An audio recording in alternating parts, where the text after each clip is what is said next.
제자도에 대한 이야기, 오늘은 마지막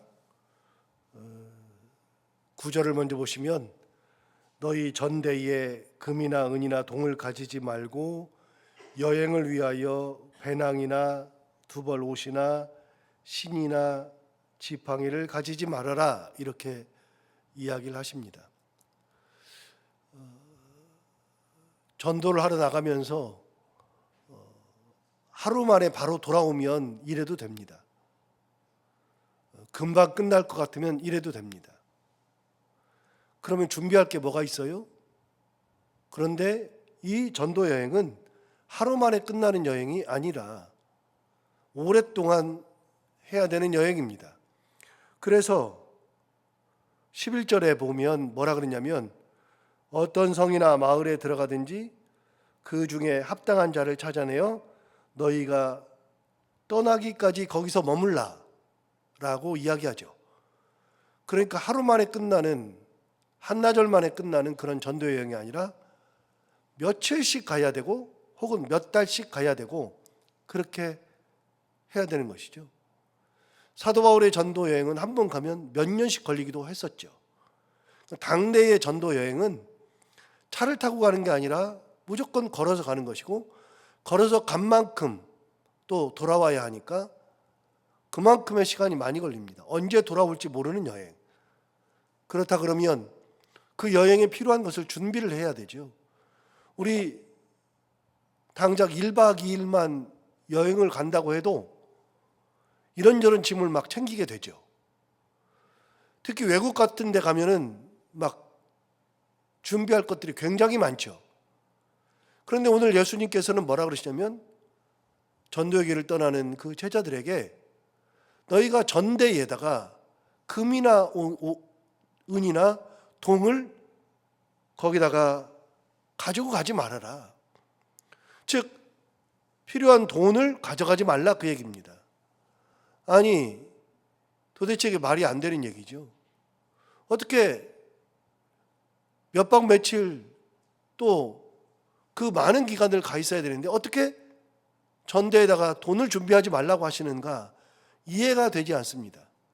거기서 그치는 것이 아니라 10절에 가면 여행을 위하여 배낭이나 두벌 옷이나 신이나 지팡이를 가지지 말아라 그랬으니까 아무것도 가지지 말고 그냥 가려는 겁니다. 이해가 되지 않잖아요. 이게 정상적이라면 이게 이해가 되지 않습니다. 신세를 져야 되잖아요. 뭔가 다른 걸 해야 되잖아요. 전도보다도 먹고 사는 것부터 해결이 안 되니까 어떻게 합니까? 이게 말이 안 되는 얘기죠. 그런데 진짜 중요한 것 중에 하나는, 여러분 몇 번 말씀드리지만 하나님의 말씀은 영원 불변한 게 아니라 그랬죠. 구약 성경의 말씀이 신약에 다 들어오는 게 아니라 그랬잖아요. 구약의 율법은 예수님이 오시면서 폐하고 더 이상 신약에서는 율법이 의미가 없어졌죠. 할례 의미가 없어졌죠. 제사 의미가 없어졌죠. 양이나 소를 잡는 거 의미가 없었죠. 이제는 양이나 소 그런 것들뿐만이 아니라, 먹을 수 있는 것뿐만이 아니라 먹을 수 없는 것마저도 먹으라고 하셨죠. 그러니까 하나님은 시대에 따라서 주시는 말씀이 다르고, 시대가 지나면 그 말씀에 따라서 하나님의 말씀을 폐기하기도 하신다고 제가 몇 번 말씀드렸죠. 하나님은 시대에 맞는 말씀을 주시는 겁니다. 지금 이 시대는 지금처럼 21세기, 22세기를 사는 그런 시대가 결코 아닙니다. 이 당시에는 그런 거를 가지고서 가면 며칠이나 걸리느냐, 그거 먹으면 그걸로 끝이에요. 어떻게 할 수가 없어요. 그럼 이건 무슨 자세냐? 제자들의 자세입니다. 어떤 거냐면, 제자들이 이런 각오를 가지고 전도의 길을 올라야 한다. 그러면 물어보잖아요. 주님, 그럼 우리 굶어 죽으라고요? 굶어 죽으면 어떻게 해요? 이게 전도는 못하고 굶어 죽고 말 텐데요. 그렇게 말하죠. 예수님이 몰라서 그 얘기 하시느냐? 야, 너희들 굶어 죽지 않는다. 10절을 다시 보세요. 10절에 보시면 여행을 위하여 배낭이나 두벌 옷이나 신이나 지팡이를 가지지 말라.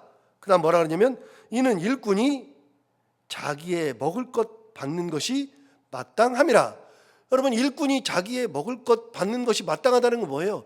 너희들은 하나님의 맡은 일꾼이다 말이죠. 그럼 하나님의 일꾼이 너희들이 갈 때 아무것도 없이 가면 굶어 죽게 하겠냐? 하나님이 너희들이 일꾼이 가는데 일꾼이 자기의 일의 몫을 받는 것은 당연한 건데 하나님께서 그 일꾼이 받는 몫이 당연할 텐데 그럼 너희들에게 먹을 것을 주지 않겠느냐? 하나님의 은혜 가운데 하나님께서 주신다, 이 말씀하시는 거예요. 이미 6장에서 너희가 무엇을 먹을까, 무엇을 마실까, 무엇을 입을까 염려하지 말라 그러면서 예를 들어준 게 공중의 새를 봐라. 수고도 아니하고 길쌈도 아니하고 거두어들이지도 않는다. 이 공중의 새는 아무것도 안 했는데 뭐라 그러냐면 너희 아버지께서 먹이시나니. 공중의 새를 하나님이 먹이시니까 새는 아무것도 안 하는데도 농사 짓는 것도 아니고 추수하는 것도 아니고 저장하는 것도 아니고 아무것도 아닌데도 불구하고 하나님께서 먹이시나니 그들이 먹고 살아가는 것이다. 그러면서 뭐라 하냐면 너희가 염려함으로 키를 한 자나 더 할 수 있겠느냐? 너희가 염려해봐야 해결되지 않는 건데 하나님께서 먹이시니까 공중의 새도 먹고 살지 않느냐? 들의 백합화를 봐라. 수고도 아니하고 길쌈도 아니하느니라. 그럼 백합화가 뭐래요? 아무것도 안 하죠. 그러나 그 꽃 하나의 그 영광이 솔로몬이 가진 영광보다 더 크다. 너희 하나님께서 입히시다니. 하나님이 입히신다. 그 믿음이 없느냐? 제자들의 믿음은 어떤 믿음이냐? 내가 하나님의 일을 하며 감당하며 갈 때 하나님께서 나의 먹을 거를 책임져 주시는 믿음. 그 믿음 가지고 가면 되는 거다. 실제로 하나님께서 입히시고 먹이시면 어떤 일이 벌어지느냐? 광야에서 언제 이스라엘 백성들이 수고한 적이 있어요? 씨를 뿌린 적이 있어요? 곡식을 거둔 적이 있냐고요? 아니면 그들이 거두어가지고 창고에 들인 적이 있어요? 아무것도 하지 않았어요. 그러나 하나님께서 하나님의 자녀를 먹이실 때에는 하늘의 문을 열고 쏟아 부어주시는 거죠. 비가 내림같이. 그걸 몇 년 했어요? 40년. 아무것도 하지 못할 그때에 하나님께서 내려주신 것처럼 그렇게 너희들에게 은혜를 주신 거다. 그래서 제자들은 어떤 마음을 가지고 사는가 하면 하나님께서 나의 삶을 인도하시고 책임진다는 믿음. 그 믿음을 가지고 살면 되는 거예요. 그럼 지금 시대에 이렇게 살으라 그러면 안 돼요. 지금 시대는. 그러니까 성경을 볼 때 문자 그대로, 문구 그대로 보면 안 돼요. 여러분, 마가복음 16장에 의하면 거기 보면 하나님이 은혜 주셔서 이제 16장이면 마가복음 16장이면 마가복음이 끝나요. 마지막 장이에요. 그 마지막 장에서 예수님이 뭐라 하냐면 이런저런 얘기를 막 하시다가 뭐 이런 얘기, 너희가 독사를 잡아도 독사가 물어도 너희들이 죽지 아니하고 이렇게 했어요. 그건 뭐예요? 진짜 독사를 잡으라는 것이 아니라 그런 정도로 하나님께서 은혜 주시면 너희가 잡아도 죽지 않을 정도의 은혜를 주신다, 그 말인데 그걸 실제로 해본 사람들이 많아요. 중세 때 독사를 잡고 나는 독사가 물어도 안 죽어. 그래가지고 독사 잡은 사람들이 많아요. 싹 다 죽었어요. 전부 다. 말씀의 의미를 깨닫지 못하고 문자 그대로 해석하던 사람들이 다 죽었어요. 여러분, 이 말씀은 요즘 시대에 이 말씀대로 하면 안 돼요. 무슨 얘기예요?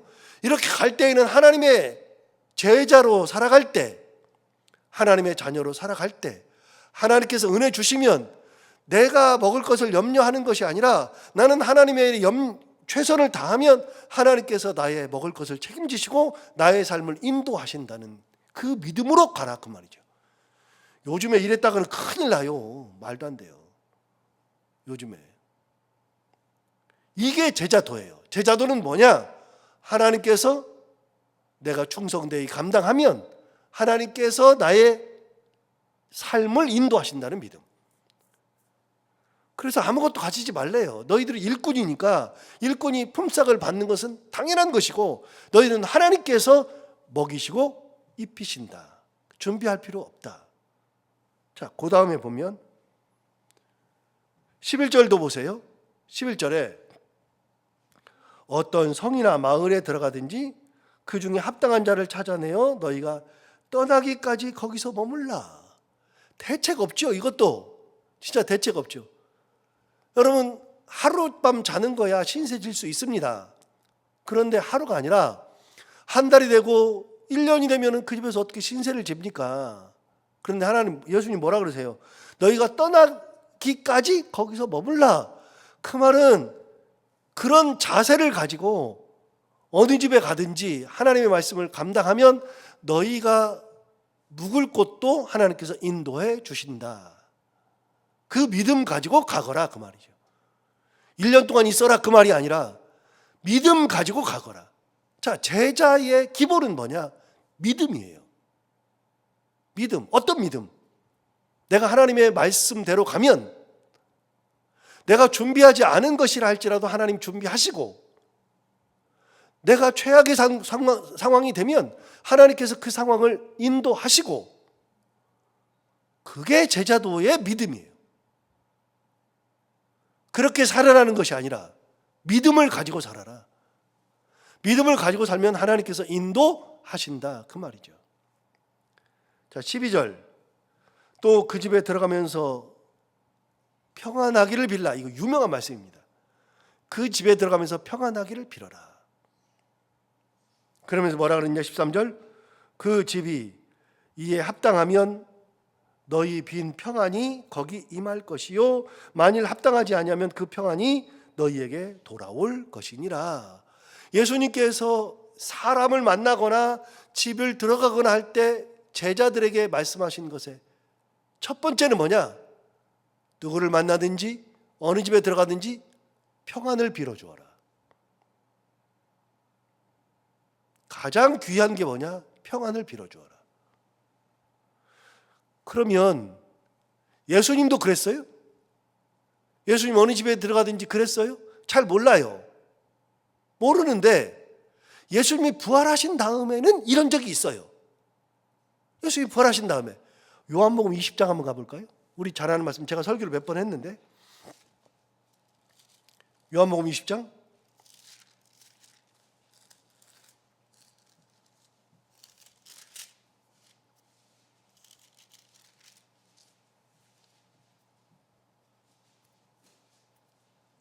20장 19절 제가 가진 성경으로 183페이지. 예수님 부활하셨습니다. 그래서 19절에 보면 뭐라고 되어 있냐면 이날 곧 안식 후 첫날 저녁 때. 그랬으니까 여러분 안식 후가 첫날이니까 안식일이 토요일이죠. 안식 후 첫날이니까 일요일이죠. 주일이죠. 예수님께서 안식 후 첫날에 부활하셨죠. 금요일날 돌아가셨으니까 이날은 부활하신 날입니다. 그날 저녁입니다. 그날 저녁에 제자들이 유대인들을 두려워하여 모인 곳에 문들을 닫았더니 예수께서 오사 가운데 서서 이르시되 너희에게 뭐가 있을지어다? 평강이 있을지어다. 예수님께서 제자들을 부활하신 다음에 처음 만났을 때 했던 첫 번째 인사가 뭐냐? 너희에게 평강이 있을지어다. 그걸로 끝이 아닙니다. 20절 보시면 이 말씀을 하시고 손과 옆구리를 보이시니 제자들이 주를 보고 기뻐하더라. 예수께서 또 이르시되 그다음 뭐라 그랬어요? 21절에 예수께서 또 이르시되 너희에게 뭐가 있을지어다? 평강이 있을지어다. 그날 부활하신 날 예수님께서 제자들에게 평강이 있을지어다를 두 번 얘기한 겁니다. 그 자리에서 두 번. 다른 얘기를 한 게 아니라 평강이 있을지어다만 두 번 얘기했습니다. 그러고서 가셨습니다. 가셨는데 그 자리에 없었던 제자가 한 명 있었죠. 디두모라는 도마. 도마가 왔어요. 제자들이 얘기했어요. 예수님 오셨다 가셨어. 그러니까 에이씨 말도 안 되는 소리. 그러니까 8일 만에 다시 오셔요. 여러분 24절 보세요. 24절. 12 제자 중에 하나로서 디두모라 불리는 도마는 예수께서 오셨을 때 함께 있지 아니하니라.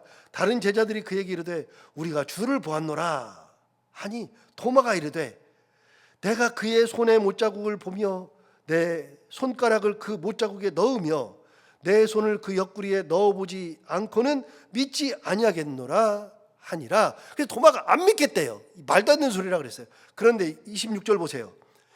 여드레를 지나서 8일 지나죠. 여드레를 지나서 제자들이 다시 그 집 안에 있을 때 도마도 함께 있고 문들이 닫혔는데 예수께서 오사 가운데 서서 이르시되 그 다음 뭐라 그랬어요? 너희에게 평강이 있을지어다 하시고. 예수님은 나타날 때마다 뭐부터 얘기했어요? 평강부터 얘기했어요. 평강부터. 주님이 평상시에 그렇게 사셨는지 안 사셨는지 몰라요. 모르지만 예수님께서 제자들에게 하신 말씀이 뭐냐면 어느 집에 들어가든지 그 집에 들어갈 때는 평안하기를 빌어주어라, 평강을 빌어주어라 라고 얘기하셨는데 그 말을 제자들이 들으면서 예수님이 어떻게 하셨는지 저는 모르겠지만 중요한 거는 예수님께서 부활하신 다음에 제자들을 만날 때에는 만날 때마다 뭘 빌어줬어요? 평강을 빌어줬어요. 우리 인생에서 가장 중요한 게 뭐다? 평강이다.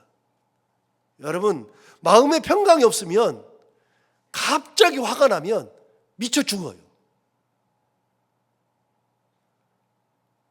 자기 자신도 감당이 안 돼. 이게 놀라운 게 뭐냐면요, 아무것도 아니야. 우리 아이가 아침에 학교 갔다가 저녁에 집에 와. 우리 아이가 아침에 회사 갔다가 저녁에 집으로 와. 당연하잖아요. 그런데 오늘따라 꿈자리가 사납네? 그러니까 아이가 밖에 나가는 것부터가 불안해. 나가지 마. 그럼 굳이 나간대. 그러니까 어떻게 해요? 갑자기 너 나가면 안 돼. 그때부터는 미쳐 죽는 거예요. 마음에 평안이 없으면 사람이 죽어요. 아무것도 아니에요. 제 가다가 넘어지면 안 되는데, 넘어지면 큰일 나는데, 오늘 넘어지면 큰일 나는데, 지금 몇 번을 넘어져서 넘어지면 큰일 나는데, 이게 아무것도 아니라니까. 일어나지 않은 염려는 뭐냐면요, 염려는 일어난 것이 아니라 일어나지 않은 것 때문에 생기는 게 염려예요. 그런데 염려가 한번 찾아오면, 평강 대신에 염려가 찾아오면 그때부터는 감당이 안 돼요. 그런데 어떤 큰일이 있어도 마음에 평안이 오면 괜찮아요. 다 경험하잖아요. 예수님이 처음 만날 때 제자들을 부활하신 다음에 처음 만났을 때 무조건 첫 번째 평강이 있을지어다. 두 번째 평강이 있을지어다. 다시 오셨는데 8일 만에 오셨는데 첫 번째 말이 평강이 있을지어다. 주님이 빌어주는 것은 평강이죠. 여기서 한 걸음 더. 얼마 전에 이제 한 몇 달 전에 설교했고 계속 설교할 때마다 얘기하는 거. 사도 바울이 편지를 쓸 때, 사도 바울의 편지가 로마서부터 시작해서 13개가 있잖아요. 사도 바울의 편지에서, 또 베드로의 편지에서, 또 사도 요한의 편지에서 공통적으로 나오는 게 뭐냐? 1절, 2절. 거기에서 너희에게 뭐가 있을지어다? 두 가지가 있다고 그랬잖아요. 항상 인사할 때마다 사도 바울의 편지는 똑같아요. 여러분 가셔가지고서 시간이 갔으니까 못 찾아요. 로마서부터 보세요. 1장 2절, 1장 1절이나 2절, 고린도전서, 고린도후서, 갈라디아서 뭐 계속 다 읽어보세요. 사도 바울의 편지를 다 읽어보세요. 1장 1절, 2절. 뭐가 나오느냐? 너희에게 은혜와 평강이 있을지어다. 13개 다 은혜와 평강. 베드로의 편지, 은혜와 평강. 사도 요한의 편지, 은혜와 평강. 놀랍지 않아요? 여러분, 베드로나 사도 요한은요, 베드로나 요한은 예수님의 제자입니다. 야고보서는 예수님의 제자가 아닙니다. 야고보는 예수님의 제자가 아닙니다. 유다도 예수님의 제자가 아닙니다. 야고보나 유다는 예수님의 동생입니다. 친동생. 히브리서는 바울이 쓴 게 아닙니다. 이런 것들을 빼놓고는 예수님의 제자들, 베드로, 요한, 그리고 사도였던 바울은 전부 다 편지할 때마다 1장 1절이나 2절에서 반드시 들어가는 게 뭐냐? 너희에게 은혜와 평강이 있을지어다. 제자들이 생각할 때 가장 귀한 거, 이 땅 살아가면서 가장 귀한 게 뭐냐? 두 가지인데 은혜와 평강이에요. 끊임없이 나와요. 진짜 끊임없이. 단 한 번도 빼놓지 않고. 바뀌지도 않아. 다른 게 안 들어가. 너희에게 사랑이 있을지어다. 너희에게 다른 건 나오지도 않아요. 사도 바울 편지에 다른 게 나오지 않아. 딱 두 가지만 나와요. 은혜와 평강. 그게 인생에서 가장 중요하니까.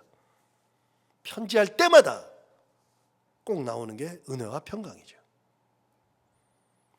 예수님 뭐라 그랬어요? 어느 집에 들어가든지 뭘 빌어주라고요? 평안하기를 빌어주라. 평강을 빌어주어라. 그럼 우리가 사람을 만날 때 가장 먼저 해야 되는 것은요, 평안을 빌어주는 거예요. 평강을 빌어주는 거예요. 그 사람이 받든 못 받든 따봤잖아요.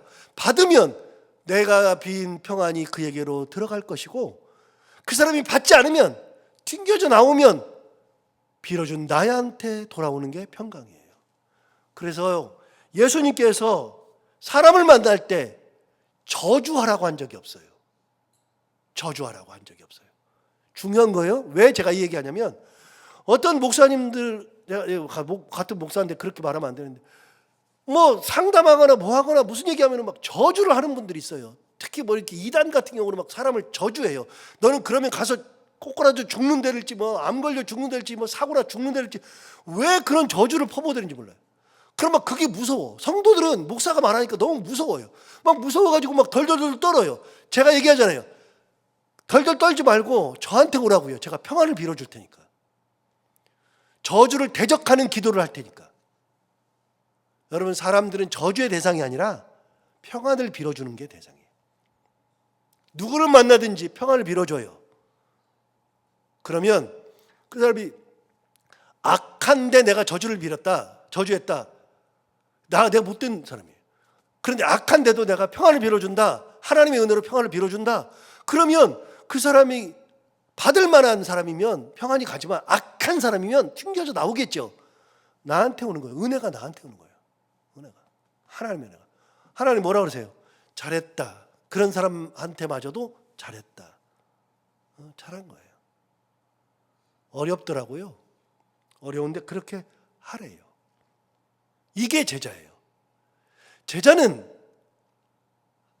예수님의 제자는 사람을 만났을 때 여기 몇 개가 나와요. 그 중에 하나가 뭐냐? 믿음이 있어야 돼요. 하나님께서 내가 가는 길, 그 길에서 먹는 거, 자는 거, 내가 가는 모든 것에 하나님께서 나에게 은혜 주셔서 책임지신다는 믿음. 또 한 가지는 누구를 만나든지 그 사람에게 평안을 빌어주는 그런 존재. 제자는 그래야 돼요. 예수 믿는 사람들은 사람을 만날 때 입을 벌리면 말을 할 때마다 누구 욕하고 누구를 비난하고 하는 게 아니라, 입이 열리면 항상 누구에게든지 평안을 빌어주고 은혜의 말을 하고 믿음의 말을 하면서 예수 그리스도의 그 은혜를 함께 나누는 것이 제자다 이야기하죠. 마지막 14절.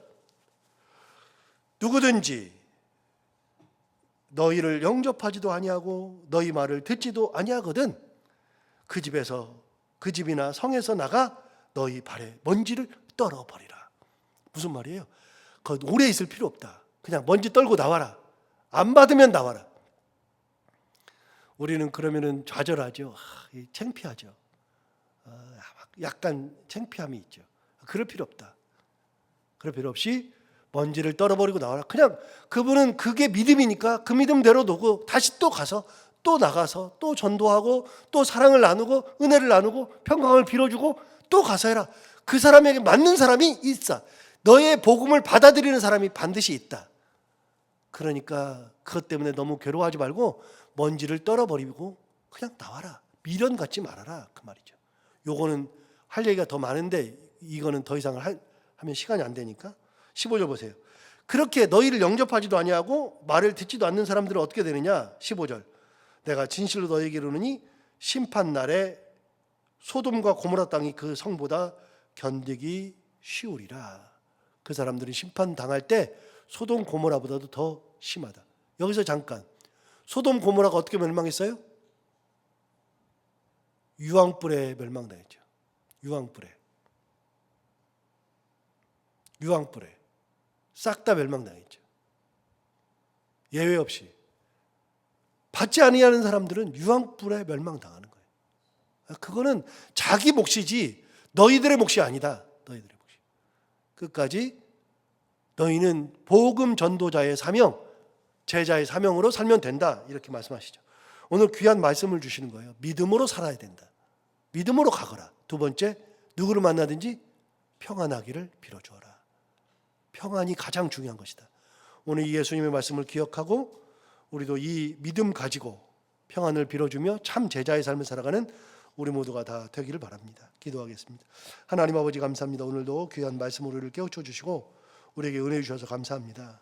이 말씀 듣고 오늘도 참 제자로 살아가기를 결단하며 우리가 어떤 삶을 살아가든 믿음 가지고 살아가고 그 믿음 가지고 살아갈 때 나의 가는 길, 내가 하나님의 자녀로 살아갈 때 나의 가는 길, 내가 하는 모든 것 가운데 하나님 은혜 주셔서 그 모든 길에 하나님의 은혜 가운데 형통함을 누리고 우리가 가는 길에 동행하시고 어떤 상황에도 하나님께서 떠나지 아니하시고 우리를 인도하신다는 믿음, 또 누구를 만나든 그 사람이 약하다 할지라도 저주하는 것이 아니라 누구에게든지 입을 열어 말을 할 때는 평강의 말을 하고 은혜의 말을 하고 믿음의 말을 하면서 하나님의 참 사랑을 나누고 은혜를 나누는 그런 삶을 살아야 한다는 것을 깨닫게 해주셔서 감사합니다. 이 말씀 듣고 우리가 이 말씀대로 살아가는 참 제자가 되게 하여 주옵시고 우리가 세상 살아갈 때 어떤 상황이 되어도 제자의 삶을 살아가는데 부족함이 없도록 참 믿음을 가지고 살아가는 저희들이 다 되게 하여 주옵소서. 하나님 아버지, 오늘 이 새벽에 귀한 예물 드리는 우리 이금자 권사님이 있습니다. 하나님, 범사에 감사해서 하나님께 예물 드리오니 하나님 기쁘게 흠양하시고 기도 제목에 있는 것처럼 범사에 감사하는 삶이 더욱더 많아지게 하시고 특별히 자녀들에게 복 주시고 자손들에게 복 주셔서 이 세상 살아갈 때 어려움이 있고 힘든 일이 있어도 하나님의 은혜 가운데 잘 살아가는 귀한 자녀와 자손들이 되게 하여 주시고 그들이 가는 길 가운데 하나님 함께해 주시며 인도하시는 놀라운 은혜 허락하여 주옵소서. 권사님 건강도 지켜주시고 삶 가운데 한 해 두 해가 지나가면서 더욱더 건강하게 하나님 은혜 가운데 살아갈 수 있는 귀한 권사님 되게 하여 주옵소서. 하나님 아버지, 오늘 하루를 살아갈 때 이 말씀 기억하며 살게 하시고 오늘도 기도하러 나온 사랑하는 성도들 기도 들어 응답해 주시기 원하며 해야 되는 것들을 기쁨으로 잘 감당하고 만나는 분들과 함께 웃고 행복한 하루가 되게 하여 주옵소서. 하나님 아버지, 특별히 이번 주는 고난주간입니다. 예수님께서 예루살렘에 입성하시고 한 주 동안 고난 당하시는 거 깊이 묵상하면서 예수님의 그 은혜를 생각하면서 더욱더 경건하게 더욱더 겸손하게 예수 그리스도를 묵상하며 살아가는 귀한 한 주 될 때 더 큰 은혜 가운데 살아가는 그런 한 주가 되게 하여 주옵소서. 예수님 이름으로 기도하옵나이다.